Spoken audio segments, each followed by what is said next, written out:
Okay, so I have a GE washing machine, and I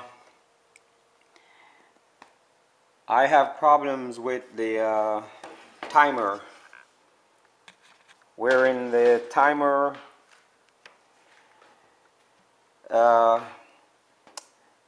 mechanism inside that needs to be connected to the wheel and locked into place, they fell apart, and I understand there is no video out there that shows you how to assemble one, so I decided to go ahead and do that, make a video of the assembling of one. So you know, in case anybody wants to know how to assemble one, you know, this might help. Thank you. Yeah, so now what I'm gonna do is I'm gonna go ahead and I'm not gonna video record taking it apart, but I will video record putting it assembled. Okay, all right. Now if you notice, there's two sides to this unit, and one side is a bit smaller and the other side is wider. The smaller side is the side that's gonna retain the moving parts, that if you was to try to put it together upside down, which I call upside down, then the parts would fall, you know. So you gotta turn it on the shorter side, bottom, and then you lift the bigger side off, or the fatter side off, and then you see stuff like your gears over here, your wheel, and the wheel, it has to face this way, because this is the way that this shaft is gonna go through here and come out on the other side, where all these two gadgets is gonna fit on. Okay, so right now I'm gonna go ahead and remove first this big wheel. Okay, and now we're exposed to these two rods. That's very important, because that's what get caught into these two grooves that you see go around, and you know, that's how the timer really works with all this. And you got these two gears that they have to set in a special way.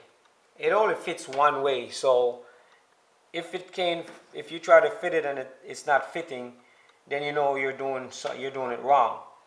But anyways, on this side of, I don't know if you could see it, of this gear, you have the shaft part. Okay, and on this side you have I don't know what to call this, but it's like a groove, and it fits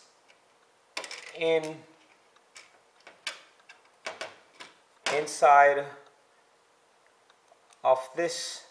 See, it was made to fit snugly right here, and when it rotates, it's pushing this rod or shaft, what you want to call it, or pulling it. It's either pushing it or pulling it. So it works something like this, and this fits on this particular part, is what fits into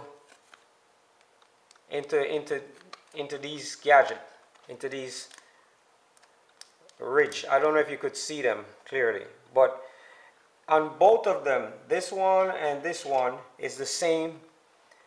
One goes to one side of it and the other goes to the other side. So they got to fit up side by side because the line of what you want to call it, grooves, they're running side by side. Okay, now this piece only fits one way, and the two, those two shafts that's sticking up is to help restrain this moving piece. See? And while this is spinning, for example, it's going to move. See that? It pulls and pushes it. So yeah, these things can only hook up one way. So once you get it right, that's it. And so it goes like this. Okay, I don't know if you could clearly see that. All right, and then the other shaft, which is this one, it just sits. It doesn't want to come up. I wonder why. Normally, it fits into a groove right here. There's a little channel right here. I guess it stabilizes it. So once you put it in like this. See? So it comes out the back end right here. Okay, comes out the back end right here. I guess that helps restrain it. And then it sits on these springs. Okay, I guess this spring is there to secure this part to catch into the grooves here. Okay, so let's begin to install these pieces and put everything back together again and see how it works. So let's start with the first rod that goes in this hole right here. Okay, and you lay it down, over this piece and secure the back piece up in here, and then it's gonna sit on this spring. Okay, like so. Yeah, it's kind of catchy. Just gotta get it right. Okay, like that. All right, and notice these two pieces right here helps confine the shafts from slipping out in any way. And then the next one that's gonna go next, it also helps retain the bottom one from any unusual movement. So it fits like this, and then it's gonna sit on this spring right here. Okay, so it goes in like this and sits on top just like that. And then the first gear, it sits, gotta slide it on to the shaft like this.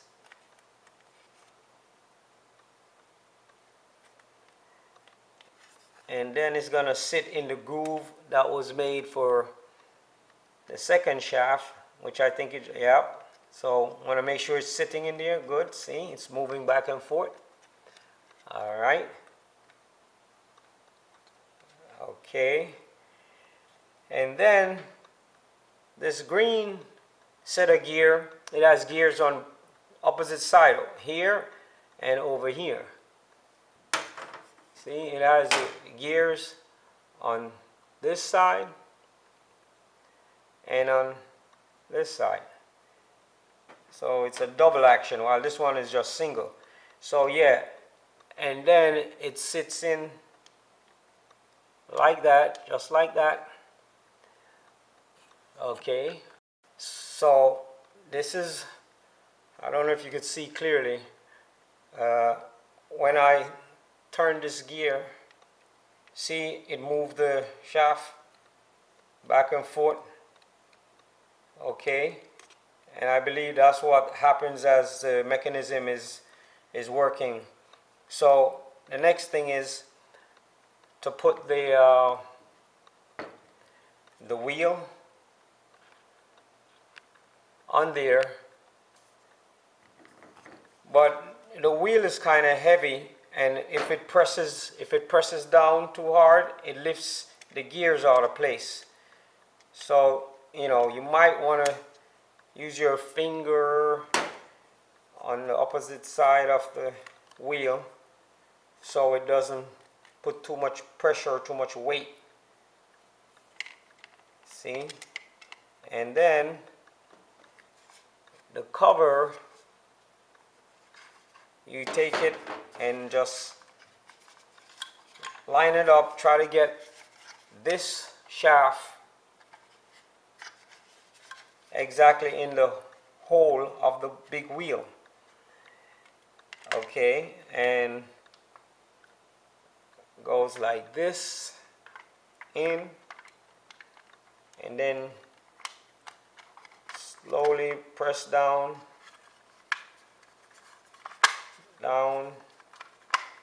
make sure everything is lined up. Oop, something is not right. I could feel it.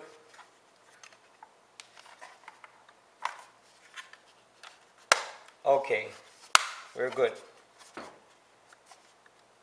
And now it's in. So